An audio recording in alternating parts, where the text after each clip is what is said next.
Magandang gabi mga kapuso. Ako po ang inyong Kuya Kim na magbibigay sa inyo ng trivia sa likod ng mga trending na balita. Sa probinsya ng Catanduanes na stranded ang isa sa tinuturing na pinaka-rare na pating sa buong mundo. Paano nga bang inanod sa kanilang dalampasigan ang napakailap na megamouth shark? Nagkagulo kamakailan ang mga residente ng barangay Tubli sa Karamuran, Catanduanes. Videoan mo! Nang sa kanilang dalampasigan, may inanod na dambuhalang pating. Nakakaiba raw ang itsura. Ang nasa mayigit 5 metrong pating kasi, pambihira daw ang laki ng ulo at napakalapad ng bibig. Unang business pa lang kami ngayon nakakita ng ganong kalaking shark. Ang inanod sa barangay Tubli, hindi lang pala basta pating, kundi ang tinuturing na pinaka-rare na pating sa buong mundo, ang megamouth shark. Kuya Kim, ano na? Ang mga Mekichaswa pelagios o megamouth shark sobrang ilap sa tao. Rare itong pating na to kasi deep water shark sila. Sa malalalim sila na dagat matatagpuan. Katunayan, mahigit 200 specimen pa lang ng mga ito ang nadokumento at napag-aralan mula nang madiskubre ito noong 1976 sa Oahu, Hawaii. Ang latest na record, may 296 pa lang na sighting mula nung na-discover siya. Ang pinakamaraming sightings, Taiwan, nasa more than 150 yung sightings nila. Ang Pilipinas, number 2, nasa 39 recorded specimens. Matatandaan na nitong 2023, isang buntis na megamouth shark ang inanod din sa Dipakulaw, Aurora. Ito yung babies dahil nga patay na yung mother, namatay na rin. Ano naman kaya kapalaran ng na-stranded na megamouth shark sa Catanduanes? Ang mga residente, nagbayanihan daw para i-rescue ang pating. 5 times na tinutulungan talaga ng mga tao para i-survive siya, para i-dali sa malalim ng parte ng dagat. Talagang bumabalik siya. Pero makalipas daw ang ilang oras, binawian din ito ng buhay. Ang result parate, namamatay ito kasi nga hindi sila para dun sa mababaw. Dapat nakatira. Dito sila sa malalim. Pinaalam namin sa kay Mayor, linibing na lang through backhoe. Panaisipan ngayon kung bakit na-stranded ang isang megamouth shark sa kanilang barangay. Wala kami nakita parang sinaktan siya. Wala naman talagang mga sugat. Walang theory kung ba't sila nasa strand. Pero definitely, pag nahuli sila, nasabit sa lambat. Pero alam niyo ba kung bakit napakalaki ng bunganga ng mga megamouth shark? Kaya megamouth shark ang tawag natin sa pating na ito ay dahil sa napakalaki at pabilog nitong bunganga. Tinatayang nasa 4 na talampakan ang lapad nito. Sila yung mga filter feeder. Kapag sila'y lumalangoy, binubuksan nila ang kanilang napakalaking bibig para i-filter in ang mga prey na kanilang kakainin. Samantala, para malaman ang trivia sa likod ng viral na balita, i-post o i-comment lang #Kuya Kim. Ano na?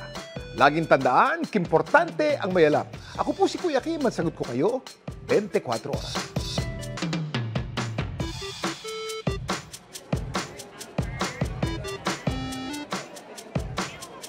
Magandang gabi mga kapuso. Ako po ang inyong Kuya Kim na magbibigay sa inyo ng trivia sa likod ng mga trending na balita.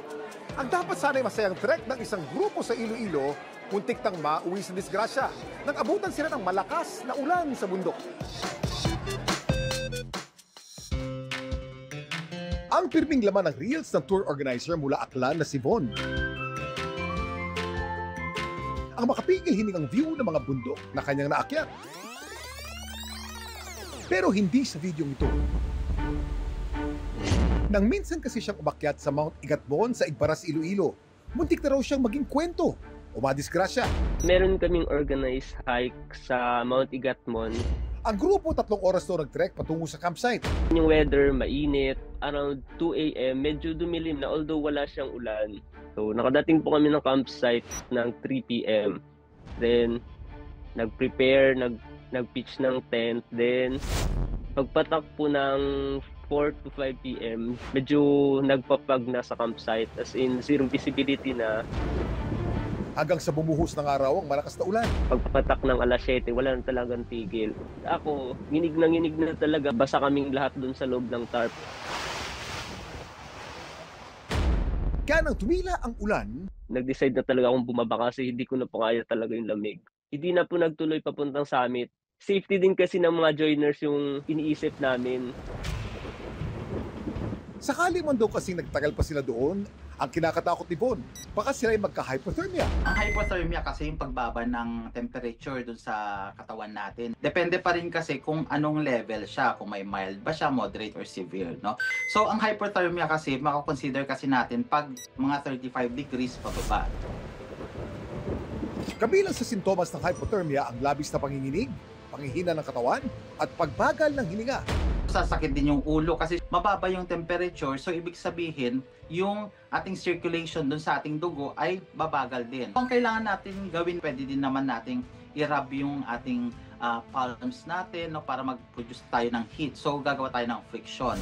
Sakali mong makaranas na hypothermia, ano nga ba ang dapat gawin? Kuya Kim, ano na?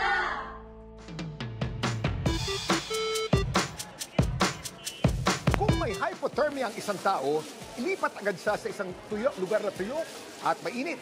Tanggalin ang basang damit at palitin ito ng damit na tuyo. Bigyan siya ng init, pareho nito. Maring mag-apply ng warm compress o gumamit ng kumot o thermal blanket, pareho po nito.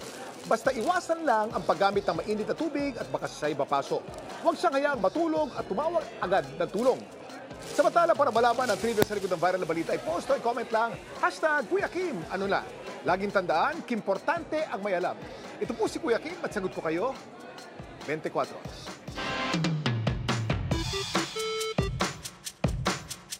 Magandang gabi mga kapuso. Ako po ang inyong Kuya Kim na magbibigay sa inyo ng trivia sa likod mga trending na balita. To the moon and back, ang galak ng National Aeronautics and Space Administration o NASA. Nang matagumpay na nakabalik sa Earth ang dalawang astronaut na na-stuck o na-stranded sa International Space Station ng mahigit 9 na buwan. And you're beginning to see that plasma trail as Sa live stream na ito ng NASA noong March 18, sinubaybayan ang matagumpay na splashdown o water landing ng SpaceX Dragon capsule sa dagat sa klop ng Tallahassee, Florida. Ang naturang capsule nagmula pa sa ISS o International Space Station. Lulan ito ng 4 na katao. Ang NASA astronaut na si Nick Hague, Roscosmos cosmonaut na si Alexander Gobunov, at ang dalawang NASA astronauts na kanilang sinundo, sina Barry Wilmore at Sunita Williams, may gitsyam na buwang na stranded sa ISS. Noong June 5, 2024, lulan ng Boeing CST-100 Starliner. Ipinadala sa ISS sina Wilmore at Williams para sa isang test flight mission. Pero ang dapat sana'y 8 araw lang nilang misyon, inabot ng 9 na buwan.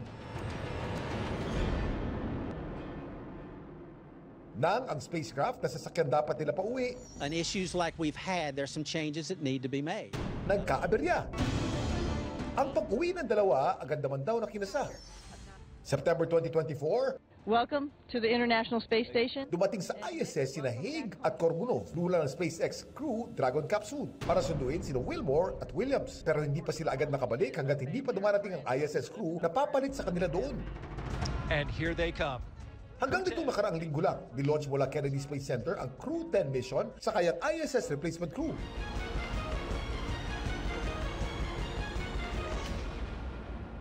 Onishi, the first Crew 10. Nang makarating sa ISS replacement crew, Crew 9 crew strapped into their seats. tsaka pa lang nakabiyahe pa uwi sina Wilmore at Williams. At matapos ang mahigit na 9 na buwan sa kalawakan at 17 hours na biyahe pa uwi, patagumpay nga silang naibalik sa ating planeta. Pero tiyak ang ilan sa inyo nagtaka, paano nga ba nakasurvive ang mga stranded na astronaut sa kalawakan? Kahit na na-extend man ang kanilang pamamalagi sa ISS, tuloy ang buhay para kina Sunita Williams at Barry Wilmore. Meron silang sinusunod na routine. Sila nag-exercise, nagtatrabaho pa rin, at nakapagpapahinga. May mga misyon ding pinadala para suplayan sila ng pagkain, tubig, at oxygen. Samantala, para malaman ang trivia sa likod ng viral na balita, i-post o i-comment lang, #Kuya Kim, ano na? Laging tandaan, kimportante ang may alam. Ako po si Kuya Kim at sagot ko kayo, 24 oras.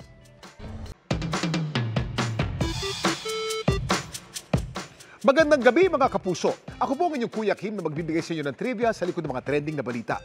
Kung may tinanim, may aanihin. Kaya para masiguradong maproteksyonan ang ating mga tanim at halaman dito sa Pilipinas, alam niyo bang ang mga eksperto mula sa UP Los Baños nag-imbak ng mga binhi nito sa isang vault sa Europa? Hindi na natin maikakaila, ramdam na natin dito sa Pilipinas ang epekto ng pagbabago ng klima o climate change. Dahil sa pag-init ng mundo, yung mga bagyo na to, lumalakas pa siya. Posibleng mabawasan komparado sa 21 per year na average natin. Pero habang nababawasan siya, lumalakas naman siya. Ito'y nakakabahala.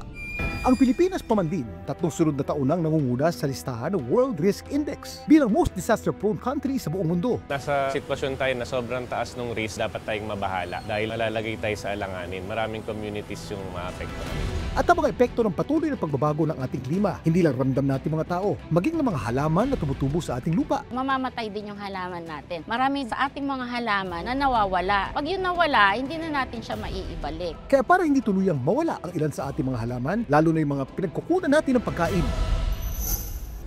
Ang National Plant Genetic Resources Laboratory o NPGRL ng Institute of Plant Breeding ng University of the Philippines, Los Baños, nakaisip ng paraan ang mag-deposit mga seed o binhi sa Svalbard Global Seed Vault. Ang Svalbard Global Seed Vault ay isang facility na matatagpuan sa Spitsbergen, isang remote na isla sa Norway. Nagsisilbi itong seed bank o bangko para sa mga binhi. Dito tinatago at inaalagaan ang mga duplicate o binhi ng isang halaman para proteksyonan ang mga ito mula sa anumang natural na sakuna o kalamidad na gawa ng tao. Duplicate siya kasi yung mga kaparehas ng halaman na itinago doon, kung magkagera or magkabagyo, meron doon kopya na pwedeng kunin. Meron ng 127 depositors mula sa 233 bansa at territory ang nag-imbak doon ng mga duplicate. Sa kasalukuyan, may 1.3 milyon na mga seeds na nakatago or nakalagak doon.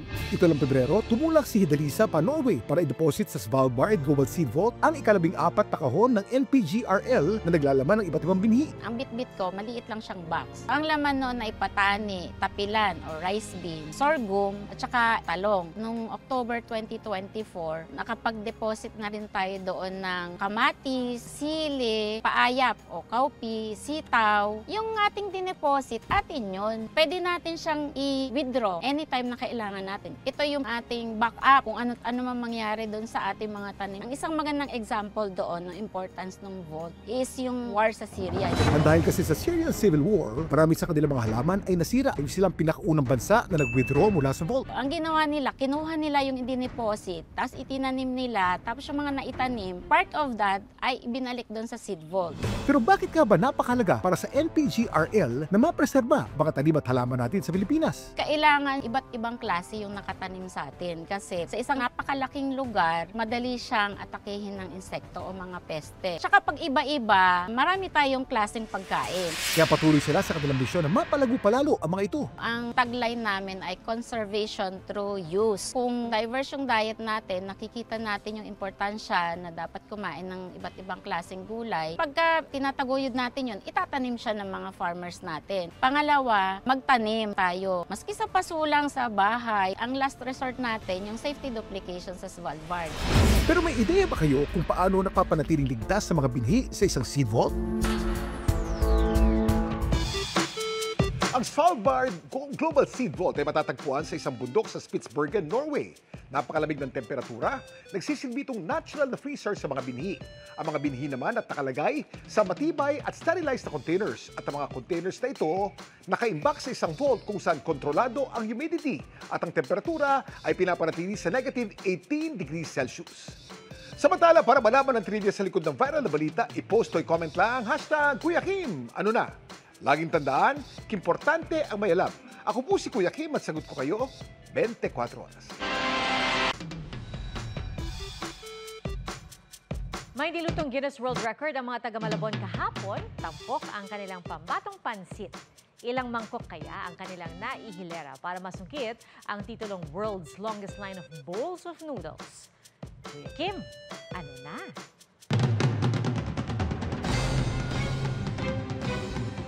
Nagtipon-tipon kahapon ng daan-daang mga residente, estudyante at restaurant owner sa Malabon Sports Center. Hindi lang para magluto ng napakasarap nilang pansit Malabon, kundi para tangkaing masungkit ang Guinness World Record para sa longest line of bowls of noodles. Ang record to beat, hawak ng Yunnan, China na may 3,988 bowls noong 2019. Makakapagtala kaya ng bagong world record ng mga taga-Malabon?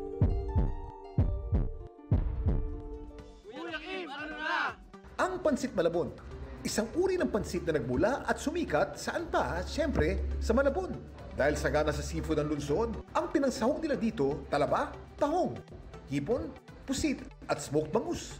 Madalas itong mapagkamala ng pansit palabok, pero ang isa sa pinagkaiba nila, mas mataba ang noodles ng pansit palabon. Samantala, matapos ang mabusising pagsusuri ng kinatawan ng Guinness sa pinaghirapang hihain na pansit ng mga taga-Malabon.